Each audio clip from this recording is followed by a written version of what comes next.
আজকে আমি রান্না করব লইট্টা শুটকি। আর এই লইট্টা শুটকির জন্য আমি নিয়েছি 2 চামচ সরিষার তেল, 1 চামচ সয়াবিন তেল, 1 কাপ রসুন কুচি, 1 কাপ পেঁয়াজ কুচি।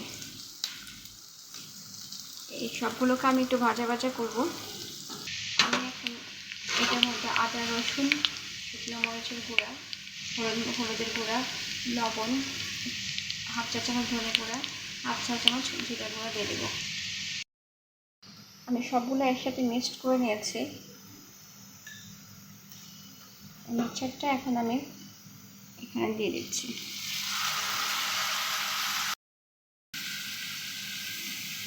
ভালোভাবে মিশিয়ে আমি একটু কষিয়ে নেব।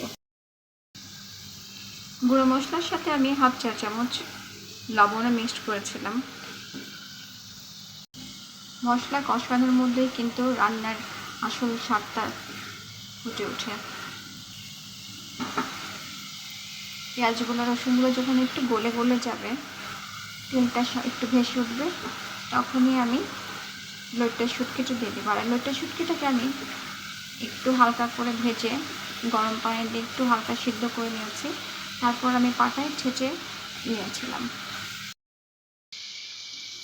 এই যে আমি লইট্টা শুটকিটাকে একটু ছেঁচে নিয়েছি, ছেঁচে একটু কাঁটাগুলোকে বের করে নিয়েছি। এখন আমি মশলাটা কষানো হয়ে গেছে, মশলায় দিয়ে দেবো।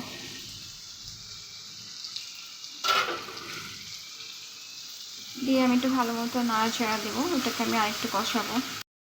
এগুলো এই পর্যায়ে ভাজা ভাজা হয়ে আসছে। আমি এখানে একটু পরিমাণ মতো পানি দিয়ে দেবো, যেন একটু ভালো মতো সিদ্ধ হয়ে যায়।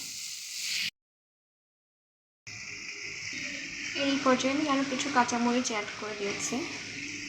ভাজা ভাজা হয়ে যাওয়ার পর আমি ধনেপাতা দিয়ে তারপর উঠিয়ে নেব।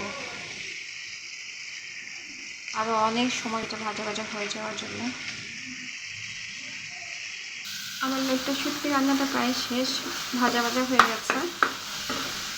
ধনেপাতা কুচি দিয়ে আমি নামিয়ে দেবো।